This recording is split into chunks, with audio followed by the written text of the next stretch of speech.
আগামীকালের দৈনিক রাশিফল নিয়ে বিস্তারিত আলোচনা করব ১২টি রাশির ভালো এবং মন্দ নিয়ে।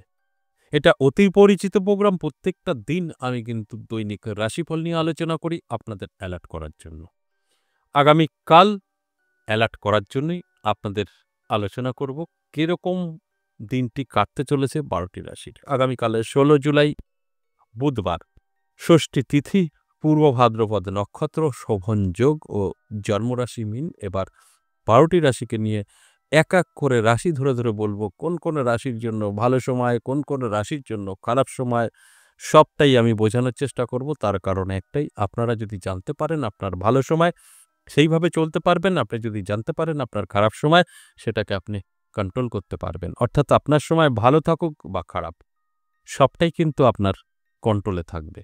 কারণ আপনি যদি জানতে পারেন আমার সময়টা ভালো নেই, সেই জায়গায় নিজেকে গুটিয়ে রাখতে হবে এবং সতর্ক থাকতে হবে। তাহলে এই খারাপ দিকটা আপনার জীবনে কোনো রকম প্রভাব পড়বে না। সেখান থেকে আপনি সম্পূর্ণ সুরক্ষিত থাকবেন। অবশ্যই আলোচনা করব, আলোচনা থাকবে। তার আগে আমার সাথে কিভাবে যোগাযোগ করবেন সেই বিষয়টা একটু বলে নিই। নমস্কার, জয় মা কামাখ্যা, জয় মা তারা।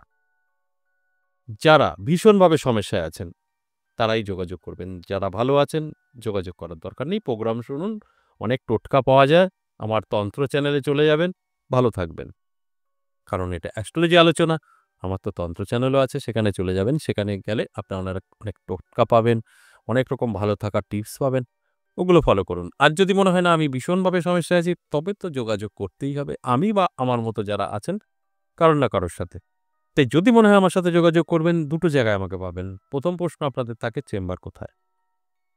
আমার কোনো চেম্বার নেই।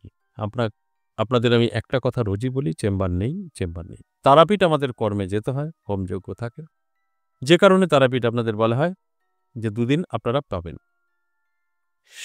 মাসে শুরু এবং শেষ ইংরেজি মাসের ২ দিন করে। যারা ভীষণভাবে সমস্যায় আছেন তারাপীঠ দেখা করতে পারেন। আর যদি মনে হয় যে না আমার নিজের মন্দির ১০ মহাবিদ্যা কালীবাড়ি আসবেন, সেটাও পারেন। ১০ মহাবিদ্যা কালীবাড়ি, এটা বীরনগর। এইখানে পাবেন আপনি প্রত্যেক সপ্তাহে ৩ দিন, সোমবার, মঙ্গলবার, বুধবার। এই ৩ দিন করে যদি আপনারা মনে হয় যে কোনো একদিন এই ৩ দিনের মধ্যে আমাদের মন্দিরে আসবেন, দেখা করবেন, আপনার সমস্যা নিয়ে আলোচনা করতে পারেন। আর এই সমস্যার কথা বলছি, সমস্যা কি? এই মুহূর্তে যে সমস্যাগুলো আমাদের বেশি ফেস করতে হচ্ছে, ভীষণভাবে সমস্যা আমাদের জীবনে এসে প্রবেশ করছে, সেটা অবৈধ প্রেম, ভালোবাসা, বিচ্ছেদ, বশীকরণ, শত্রুতামন। নানাভাবে আপনি বিপর্যয়ের মুখে পড়েছেন। আপনার বাস্তু খারাপ। আপনার স্বামী, আপনার সন্তান, আপনার স্ত্রী অবাধ্য, কথা শুনছে না এবং আপনার বাড়িতে যারা সদস্য আছেন প্রত্যেকের সাথে প্রত্যেকের মনের একটা অমিল, টেনশন, দুশ্চিন্তা নিয়ে থাকছেন। কর্মহীন আপনার বাড়ির প্রত্যেকেই। চাকরি যারা করছেন যাবে করছে। ব্যবসা বন্ধর মুখে। কোনো রকম শান্তি নেই, ঋণ ধারে জড়িয়ে গেছেন। আপনার স্বামী বা আপনার সন্তান যেকোনো টেনশনে নেশাগ্রস্ত হয়ে পড়েছে। যেকোনো সমস্যায় যোগাযোগ করতে পারেন এই দুটো জায়গার যেকোনো একটি জায়গায়। যদি মনে হয় প্রয়োজন আছে, হোয়াটসঅ্যাপে এসে ভয়েসে বা লিখে বলুন, আমি তারাপীঠ দেখা করতে চাই, সেখানকার অ্যাড্রেস পেয়ে যাবেন। যদি মনে হয় না বীরনগর ১০ মহাবিদ্যা কালীবাড়ি দেখা করতে চাই, সেখানকার অ্যাড্রেস পেয়ে যাবেন। এবং যারা ছোট ফোন ব্যবহার করেন, যারা হোয়াটসঅ্যাপ বুঝতে পারছেন না, যারা ওয়েট করছেন, উত্তর পাচ্ছেন না, তাদের জন্য একটা কলিং নাম্বার দেওয়া হয়েছে। এই কলিং নাম্বারে আপনি কল করে আপনার যা প্রশ্ন সেগুলো জানতে পারেন। মানে কিভাবে দেখা করবেন, কোথায় আসবেন, কি সিস্টেমেটিক, এগুলো। আপনার সমস্যা নিয়ে যদি বলেন, আমার খারাপ সময় চলছে, আমার রাশি কি, তাহলে বলতে পারবে না। কারণ যারা এই ফোনটা রিসিভ করে তারা কোনো তান্ত্রিকও না, অ্যাস্ট্রোলজারও না। তাই তারা আপনার ওই প্রশ্নের উত্তর দিতে পারবে না। ওনার কাজ আপনাকে সঠিক ঠিকানাটা দেওয়া, তথ্যটা দেওয়া, আপনি কি করবেন, কিভাবে যোগাযোগ করবেন, বাস এতটুকু। তাই এই ধরনেরই প্রশ্ন করবেন, উত্তর পাবেন, আপনাকে গাইড করে নেবে। আরেকটা কথা বলি, আমার মন্দির বীরনগর ১০ মহাবিদ্যা কালীবাড়ি যারা আসতে চাইছেন মন্দির দর্শনে, তাদের জন্য কোনো খরচও নেই, কোনো বারও নেই। আসতে পারেন প্রত্যেকটা দিনই। যারা আমার সাথে দেখা করতে আসবেন, মূলত আমার সাথে, তাদের ক্ষেত্রে কিন্তু এই সোম, মঙ্গল, বুধ ৩ দিন বেলা ১১টা থেকে সন্ধ্যে ৬টা এবং ফিস দিতে হবে। মন্দির দর্শনে কোনো খরচ নেই। মন্দির দর্শন আপনারা আ কেন করবেন? এটাও তো একটা প্রশ্ন থাকে। আমার এই মন্দিরে আসলে আপনার ছোটখাটো সমস্যা থেকে বেরিয়ে যাবেন। কারণ এটা ১০ মহাবিদ্যা কালীবাড়ি। এই ১০ মহাবিদ্যা একসাথে দর্শন করা ভাগ্যের ব্যাপার। তার সাথে কৃষ্ণকালী মা এই রিসেন্ট আমার মন্দিরে স্থাপিত করা হয়েছে। অরিজিনাল যেটা আমার মনে হয় অনেকেই দেখেননি, কারণ যে কৃষ্ণকালী মা নিয়ে ঝড় উঠেছে সেটা কৃষ্ণকালী মা নয়। কৃষ্ণকালী মার রূপই তারা জানে না, কি রকম রূপ হয়।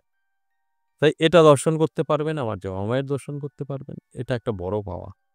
এবার আসুন আজকের যে আলোচনা, মূল আলোচনা, সেই আলোচনাটা হচ্ছে দৈনিক রাশিফল, ১২টি রাশির ভাগ্য আগামীকাল কি হতে চলেছে সেই বিষয়গুলো নিয়ে আমি আলোচনা করব, আপনাদের বোঝার চেষ্টা করব, বোঝানোর চেষ্টা করব। প্রথমে আমি মেষ রাশিকে বলি, মেষ রাশির যথেষ্ট ভালো সময় থাকবে। যদি মেষ রাশির জাতক জাতিকারা ব্যবসা করছে, ভালো রেজাল্ট পাবে। লস হচ্ছিল এতদিন, আগামীকাল ভালো রেজাল্ট পাবে। চাকরি করছে, সমস্যা ছিল, থাকবে না, কোনো সমস্যা নেই। কিন্তু চাকরিতে দেখবেন আপনার একটা খুশির খবর পেতে পারেন। বা বেকার যারা আছেন, বেকারত্ব দূর হওয়ার মতন একটা সংবাদ আপনি পেতে পারেন। অত্যন্ত শুভ। আগামীকাল কিন্তু মেষ রাশির জন্য থাকছে। বৃষ রাশির তো কোনো কথা হবে না। সম্পদ বৃদ্ধি হতে পারে। কোনো না কোনো জায়গা থেকে অর্থ কিন্তু হাতে এসে ধরা দিতে পারে। যে অর্থটা বৃষ রাশির জাতক জাতিকাদের ভাগ্য বদলাতে পারে। তাই চোখ কান খোলা রাখুন, অ্যালার্ট থাকুন। আমার কথাগুলো কিন্তু আপনি মিলিয়ে নিতে পারবেন। এরপর মিথুন রাশি। মিথুন রাশির জাতক জাতিকাদেরও কিন্তু যথেষ্ট সময় থাকবে। মিথুন রাশির জাতক জাতিকারা যারা আছেন, আমি বলব অ্যালার্ট থাকুন, চোখ কান খোলা রাখুন। আর্থিক উন্নতি হবে চোখে পড়ার মতো। কারণ আপনারও কিন্তু আর্থিক দিক থেকে শক্তিশালী হওয়ার সম্ভাবনা আছে। তাই প্রচুর ধনসম্পদ বৃদ্ধি পেতে পারে। অ্যালার্ট থাকাটা অবশ্যই জরুরি, অ্যালার্ট থাকুন। এরপর কর্কট রাশি। কর্কট রাশির জাতক জাতিকাদের একটু সতর্ক থাকতে হবে। আপনার শত্রু বৃদ্ধি পাবে। আপনার নানাভাবে কিন্তু আপনি প্রতারিত হতে পারেন আপনারই আপনজনের কাছ থেকে। এটা অবশ্যই নেগেটিভ। তাই এটা আপনি এড়িয়ে যেতে পারবেন। আমি আগে বলেছি, যদি আমরা মনে করি যে আমাদের সামনের সময়টা খারাপ, আমরা নিজেরা গুটিয়ে নিতে পারি। তাই আমি আপনাদেরকে অ্যালার্ট করলাম। এবার এই দিকটা যদি আপনি মাথায় রেখে চলেন, আপনি এটাকে আটকাতে পারবেন, এটা সম্ভব। এরপর সিংহ রাশি। সিংহ রাশির জাতক জাতিকাদের ভীষণ শুভ। একটা শুভ খবর পেতে পারেন। আপনার পারিবারিক বা সাংসারিক অশান্তি মিটে যেতে পারে যাদের ছিল, এবং সম্পর্ক মজবুত হতে পারে। যে সম্পর্কটা আপনার ভাগ্য বদলাতে পারে। অনেক সময় দেখা যায় এই সম্পর্কের কারণে সংসার নষ্ট হয়ে যায়, ভাগ্য খারাপ হয়ে যায়। এটা কিন্তু একটা ভালো সময় আগামীকাল সিংহ রাশির জন্য থাকছে। কন্যা রাশির অনেকটা টেনশনের বিষয় হতে পারে। আপনার স্বাস্থ্য, আপনার অর্থ নষ্ট হতে পারে। এটা একটা দুশ্চিন্তার কারণ হতে পারে। আপনি চাইলে আটকাতে পারবেন। কেন? আপনি যদি জানতে পারেন যে আপনার সময়টা খুব একটা ভালো না, সেটা তো কন্ট্রোল করা সম্ভব, যেটা আমি প্রত্যেকটা দিন বলি। তাই সেটা আপনি আটকাতে পারবেন, এতে কোনো সন্দেহ নেই। তাই অ্যালার্ট থাকুন। আমি যে কথাগুলো বলছি একটু মেনে বুঝে চলুন, দেখবেন আপনি সবটাই কন্ট্রোলের মধ্যে রাখতে পারবেন। তুলা রাশির জাতক জাতিকাদের শুভ যথেষ্ট পজিটিভ থাকছে। তুলা রাশির জাতক জাতিকারা যারা আছেন, আমি বলব অবশ্যই অ্যালার্ট থাকুন, চোখ কান খোলা রাখুন। আপনার জন্য যথেষ্ট শুভ। আপনি কিছু শুভ খবর পেতে পারেন। আপনার জীবনে শুভ কিছু অপেক্ষা করছে। সেগুলোকে আপনার জীবনে এপ্লাই করে অনেকটাই ভালো দিকে নিয়ে যেতে পারবেন আপনার জীবনকে। এরপর বৃশ্চিক রাশি যথেষ্ট পজিটিভ। বৃশ্চিক রাশির জাতক জাতিকাদেরও কিন্তু যথেষ্ট শুভ সময় থাকবে। আপনার স্বপ্ন পূরণ হতে পারে, সম্পদ বৃদ্ধি হতে পারে, আটকে থাকা অর্থ আপনি কিন্তু রিটার্ন পেতে পারেন। এগুলো সবটাই পজিটিভিটি আপনার জীবনের জন্য। এরপর ধনুরাশি, প্রাপ্তিযোগ। ধনুরাশির কোথাও না কোথাও থেকে কিন্তু অর্থপ্রাপ্তি ঘটতে পারে। আপনার কাছে অর্থ এসে ধরা দিতে পারে, কারণ আপনার সময়টা অত্যন্ত শুভ। আর এই শুভ সময় যদি একটু অ্যালার্ট থাকা যায়, সেখান থেকে আমাদের পজিটিভই কিন্তু আসে। তাই অ্যালার্ট করার জন্যই এই আলোচনা। এরপর মকর রাশি। মকর রাশির জাতক জাতিকাদের উদ্দেশ্যে যদি বলি, তাহলে বলব অবশ্যই আপনাকে অনেকটা সতর্ক থাকতে হবে। তা না হলে কিন্তু আপনি সমস্যায় পড়ে যেতে পারেন। কোন দিক থেকে? আপনার কিন্তু শত্রু বৃদ্ধি পাবে, আপনার কিন্তু অর্থহানি হবে, আপনার কিন্তু ব্যবসা বন্ধ হতে পারে। কারণ শত্রু দ্বারা আপনার সময় খারাপ হতে পারে। এটা অত্যন্ত অশুভ আপনার জন্য। অ্যালার্ট থাকুন, এটা কন্ট্রোল করতে পারবেন। অ্যালার্ট না থাকলে আমি যে কথাগুলো বলছি, এটা কিন্তু আপনার জীবনে ঘটতে পারে। এরপর কুম্ভ রাশি। কুম্ভ রাশির জাতক জাতিকাদের যথেষ্ট শুভ সময় থাকবে।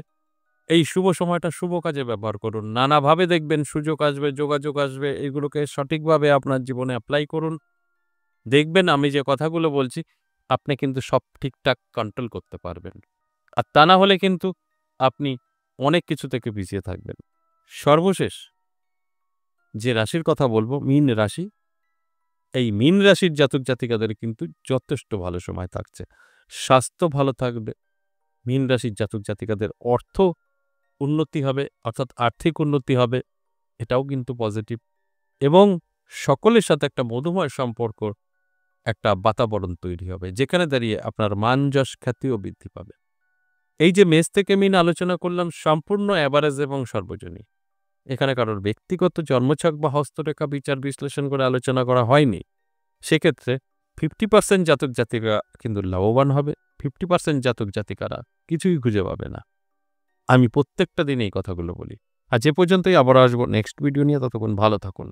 নমস্কার।